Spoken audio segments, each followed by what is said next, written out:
Doctor P K Abdul ഗഫൂറിൻ്റെ 40ാം ചരമവാർഷിക ദിനം അധികമാരാലും ഓർമ്മിക്കപ്പെടാതെ കടന്നുപോയി.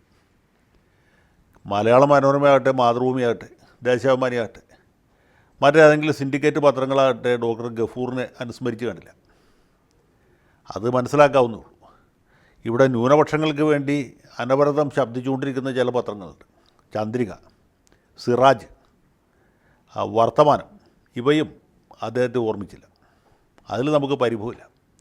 മാധ്യമത്തിൻ്റെ online എഡിഷനിൽ ഇദ്ദേഹത്തെക്കുറിച്ചുള്ള ഒരു ഓർമ്മക്കുറിപ്പ് ഈ മുസ്ലിം എഡ്യൂക്കേഷൻ സൊസൈറ്റിയുടെ തൃശ്ശൂർ ജില്ലാ സെക്രട്ടറി എഴുതിയത് വായിച്ചപ്പോഴാണ് സത്യം പറഞ്ഞാൽ ഞാൻ പോലും അദ്ദേഹത്തെ ഓർത്തത്. ഡോക്ടർ ഗഫൂറിനെ എനിക്ക് നന്നായിട്ടറിയാം. അദ്ദേഹം കൊടുങ്ങല്ലൂർ സ്വദേശിയാണ്. കൊടുങ്ങല്ലൂരിൽ വളരെ വളരെ വളരെ സമ്പന്നമായ ഒരു മുസ്ലിം തറവാട്ടിലാണ് അദ്ദേഹം ജനിച്ചത്. അദ്ദേഹത്തിൻ്റെ രീതികളൊക്കെ ഏറെക്കുറെ പാശ്ചാത്യമായിരുന്നു. അദ്ദേഹം കോഴിക്കോട് മെഡിക്കൽ കോളേജിൽ ജോലിയിട്ട് വരുന്ന കാലത്ത് അദ്ദേഹത്തിന് ശരിയാൻ വണ്ണം നമസ്കരിക്കാൻ അറിയില്ലായിരുന്നു എന്നാണ് അദ്ദേഹത്തിൻ്റെ ഒരു പഴയ സഹപ്രവർത്തകൻ അല്പം ഒരു പരിഹാസത്തോടി പണ്ടൊരിക്കൽ എന്നോട് പറഞ്ഞു. അതെന്തുമാട്ടെ, ഇദ്ദേഹം സമ്പന്ന കുടുംബാംഗമായിരുന്നു. ഉന്നത വിദ്യാഭ്യാസം നേടിയ ആളായിരുന്നു. ഈ കേരളത്തിലെ തന്നെ മുസ്ലിം അരിസ്റ്റോക്രസിയുടെ അതുപോലെ മുസ്ലിം എൻലൈറ്റൻമെൻറ്റിൻ്റെ ഒരു പ്രധാന കേന്ദ്രമായിരുന്നു കൊടുങ്ങല്ലൂർ. അങ്ങനെയുള്ള ഈ കൊടുങ്ങല്ലൂരിൽ വളരെ പ്രഗത്ഭരായ ആളുകൾ നേരത്തെ ഉണ്ടായിട്ടുണ്ട്. ധീരദേശാഭിമാനി മുഹമ്മദ് അബ്ദുറഹിമാൻ കൊടുങ്ങല്ലൂർക്കാരനായിരുന്നു.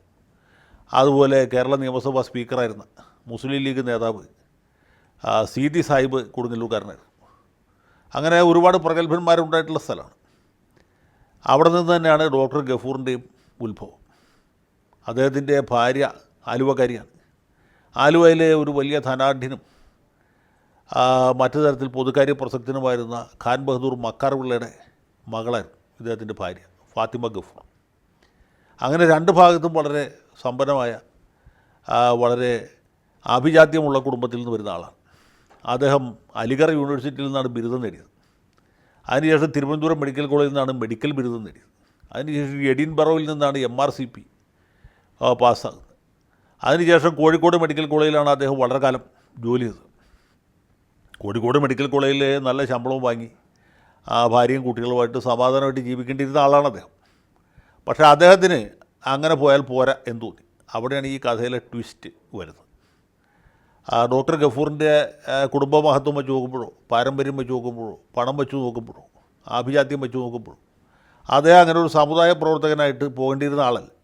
പക്ഷേ കോഴിക്കോട് മെഡിക്കൽ കോളേജിൽ തുടരുമ്പോൾ തന്നെ അദ്ദേഹം സമാന ചിന്താധികാരായ കുറച്ച് പേരെ സംഘടിപ്പിച്ച് മുസ്ലിം എഡ്യൂക്കേഷൻ സൊസൈറ്റി ഉണ്ടാക്കി. അതായത് നമ്മൾ ചുരുക്കത്തിൽ MES എന്ന് പറയും.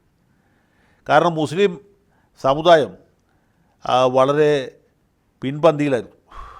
മുൻപന്തിയിലേക്ക് ബദലായിട്ട് ഞാൻ പിൻപന്തി എന്നുള്ള വാക്ക് ഇപ്പോൾ ഉണ്ടാക്കിയതാട്ടോ. ഇതിനു മുമ്പ് അങ്ങനെ വാക്ക് ആരും പറഞ്ഞു കേട്ടില്ല. മുസ്ലിം സമുദായം വളരെ പിന്തള്ളപ്പെട്ട അവസ്ഥയിലായിരുന്നു. സാമൂഹ്യമായിട്ടും വിദ്യാഭ്യാസപരമായിട്ടും സാമ്പത്തികമായിട്ടും അങ്ങനെ തന്നെയായിരുന്നു. കുറച്ച് പ്രമാണിമാരുണ്ടായിരുന്നു, കുറച്ച് സമ്പന്നരായ വ്യാപാരികളുണ്ടായിരുന്നു, അത്യാവശ്യം വ്യവസായികളുണ്ടായിരുന്നു. അതിനപ്പുറത്ത് സാധാരണ മുസ്ലിങ്ങളുടെ ജീവിത സാഹചര്യങ്ങൾ വളരെ വളരെ പരിതാപകരമായിരുന്നു, പ്രത്യേകിച്ച് മലബാർ ഭാഗത്ത്. അപ്പോൾ കൊടുങ്ങല്ലൂരിൻ്റെ ഭേദപ്പെട്ട നിലയിൽ നിന്ന് കോഴിക്കോട്ട് സാധാരണക്കാരുടെ പരിതാപകരമായ നിലയിലേക്ക് എത്തിയപ്പോഴാണ് അദ്ദേഹത്തിന് വിദ്യാഭ്യാസം ഇല്ലാത്തതാണ് ഈ സമുദായം പിന്തള്ളപ്പെടാനുള്ള കാരണം എന്ന് മനസ്സിലായി. അങ്ങനെയാണ് മുസ്ലിം എഡ്യൂക്കേഷൻ സൊസൈറ്റി ഉണ്ടാക്കിയത്. അന്നക്കാലത്ത് 25,000 രൂപ വീതമൊക്കെ കളക്ട് ചെയ്തിട്ടാണ് ഇത് സ്ഥാപിക്കുന്നത്.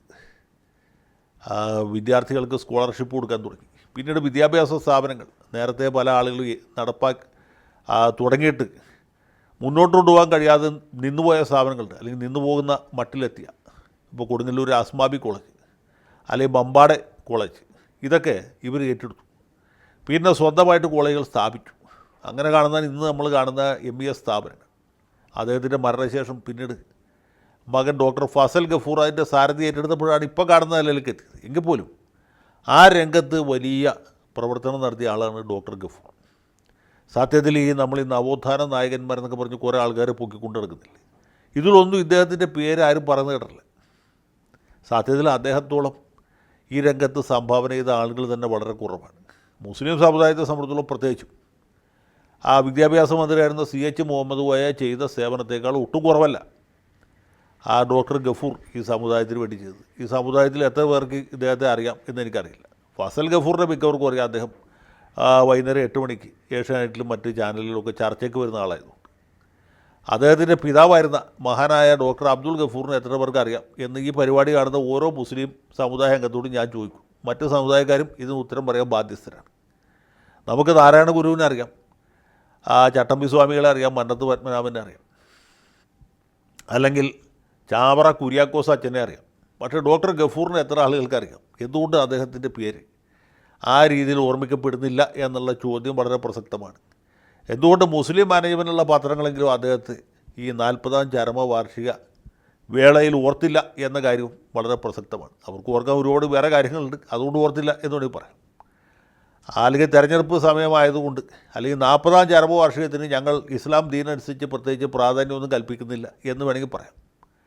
പക്ഷേ ഇദ്ദേഹം അങ്ങനെ വിസ്മരിക്കപ്പെടേണ്ടുന്ന ഒരാളല്ല എന്ന് തോന്നുന്നതുകൊണ്ടാണ് ഞാനിപ്പോൾ ഈ ഉദ്യമം ആയിട്ട് മുന്നോട്ട് വന്നിട്ടുള്ളത്. സത്യത്തിൽ കേരളത്തിൻ്റെ സാമൂഹ്യ പുരോഗതിക്ക്, മുസ്ലിം സമുദായത്തിൻ്റെയും ഒരു പരിധിവരെ മറ്റ് സമുദായങ്ങളുടെയും പുരോഗതിക്ക്, വിദ്യാഭ്യാസപരമായ പുരോഗതിക്ക് വലിയ സംഭാവന നൽകിയ ആളാണ് ഡോക്ടർ ഗഫൂർ. ഒറ്റക്കൊരു കാര്യം കൂടി സൂചിപ്പിക്കാം. അത് ഇദ്ദേഹത്തിൻ്റെ സഹധർമ്മിണി ശ്രീമതി ഫാത്തിമ ഗഫൂർ, അവർ മരിച്ചത് ഞാൻ ഇന്ത്യ വിഷനിൽ വാരാന്ത്യം നടത്തിക്കൊണ്ടിരുന്ന കാലത്താണ്. എനിക്കിപ്പോഴും ഓർമ്മയുണ്ട്. ഇവരുടെ മരണവാർത്ത മാതൃഭൂമിയുടെ 1ാമത്തെ പേജിൽ വന്നു. ഈ മുസ്ലിം മാനേജ്മെൻറ്റിൽപ്പെട്ട പല പത്രങ്ങളിലും ഈ വാർത്തയെ വന്നില്ല. മാധ്യമത്തിലെ ചരമ പേജിൽ വന്നു എന്നാണ് എൻ്റെ ഓർമ്മ. അവർ MBS വനിതാ വിഭാഗത്തിൻ്റെ ചെയർപേഴ്സൺ കൂടിയായിരുന്നു. അതുകൂടാതെ ഒരു സ്വന്തം നിലയ്ക്ക് വിദ്യാഭ്യാസ പ്രവർത്തകയായിരുന്നു. പിറ്റേ ദിവസമാണ് ചന്ദ്രികയിൽ വാർത്ത വന്നത്. അതിൻ്റെ കാരണം എന്ന് വെച്ചാൽ ഡോക്ടർ MK മുനീർ ഇവരുടെ വസതി സന്ദർശിച്ച് അന്ത്യോപചാരം അർപ്പിച്ചു. അപ്പോൾ മുനീർ അന്ന് മന്ത്രിയാണ്. മന്ത്രി മുനീർ പങ്കെടുത്ത സ്ഥിതിക്ക് പ്രത്യേകിച്ചും വാർത്ത കൊടുക്കാൻ ചന്ദ്രിക നിവൃത്തിയില്ലാത്തതുകൊണ്ട് കൊടുത്തുപോയതാണ്. അപ്പോൾ ഇതാണ് ഇങ്ങനെയുള്ള ഈ പല പത്രങ്ങളുടെയും മാധ്യമ സ്ഥാപനങ്ങളുടെയൊക്കെ സമുദായത്തോടുള്ള കൂറ് എന്ന് പറയാതിരിക്കാൻ നിവൃത്തിയില്ല. ഇനി ഞാൻ പറയാൻ ഉദ്ദേശിച്ച ഒരു കാര്യം ഈ MBSൻ്റെ എംബ്ലത്തെക്കുറിച്ചാണ്. ഈ എംബ്ലം നിങ്ങൾ സൂക്ഷിച്ചു നോക്കിയാൽ കാണുന്ന ഒരു കാഴ്ച, അതിൽ വളയിട്ട ഒരു കൈ പേന പിടിച്ചായിട്ട് നമുക്ക് കാണാൻ കഴിയും. ഒരു ഭാഗത്ത് ഇത് കാണും. അത് സ്ത്രീ വിദ്യാഭ്യാസത്തെയാണ് സൂചിപ്പിക്കുന്നത്. മുസ്ലിം സ്ത്രീകളുടെ ഇടയിൽ വിദ്യാഭ്യാസ പ്രചരണം ഏറ്റവും ശക്തമായി നടത്തുന്ന ഒരു സംഘടന കൂടിയായിരുന്നു MBS. തീർച്ചയായിട്ടും മുസ്ലിം സ്ത്രീകളെ അടുക്കളയിൽ നിന്ന് അരങ്ങത്തേക്ക് കൊണ്ടുവരുന്നതിൽ ഡോക്ടർ ഗഫൂറും MBSും വലിയ പങ്ക് വഹിച്ചിട്ടുണ്ട് എന്ന് പറയാതിരിക്കാൻ നിവൃത്തിയില്ല. ഇതുമായി ബന്ധപ്പെട്ട ഒരു കുസൃതി കൂടി പറഞ്ഞിട്ട് അവസാനിപ്പിക്കാം എന്ന് തോന്നുന്നു.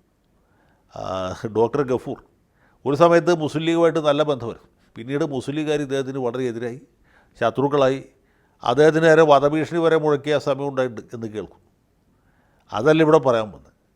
ഈ മുസ്ലിം ലീഗിൻ്റെ പരമോന്നത നേതാവായിരുന്ന സയ്യിദ് അബ്ദുറഹ്മാൻ ബാഫക്കി തങ്ങളെ ഡോക്ടർ ഗഫൂർ സന്ദർശിക്കുകയും ഈ സ്ത്രീ വിദ്യാഭ്യാസത്തിൻ്റെ പ്രാധാന്യത്തെക്കുറിച്ച് താങ്കളോട് പറയിച്ചു. അപ്പോൾ ബഹുമാനപ്പെട്ട താങ്കൾ ഡോക്ടർ ഗഫൂറിനോട് പറഞ്ഞത് മാണ്ട, പിഴച്ചു പോവും എന്നാണ്. മാണ്ട എന്ന് വെച്ചാൽ മലബാർ ഭാഷയിൽ വേണ്ട, പിഴച്ചു പോവും എന്ന് വെച്ചാൽ പിഴച്ചു പോവും എന്നാണ്.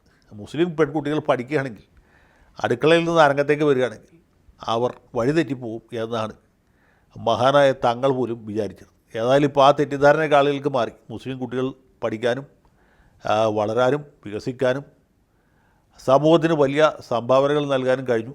അത് തങ്ങൾ കുടുംബത്തിനടക്കം ബോധ്യമുള്ള കാര്യമാണ്. അതാണ് ഡോക്ടർ ഗഫൂറിൻ്റെ സാമൂഹ്യ പ്രസക്തി എന്ന് ഞാൻ വിചാരിക്കുന്നു. അദ്ദേഹത്തിൻ്റെ സ്മരണയ്ക്ക് മുന്നിൽ ആദരാഞ്ജലി അർപ്പിക്കുന്നു.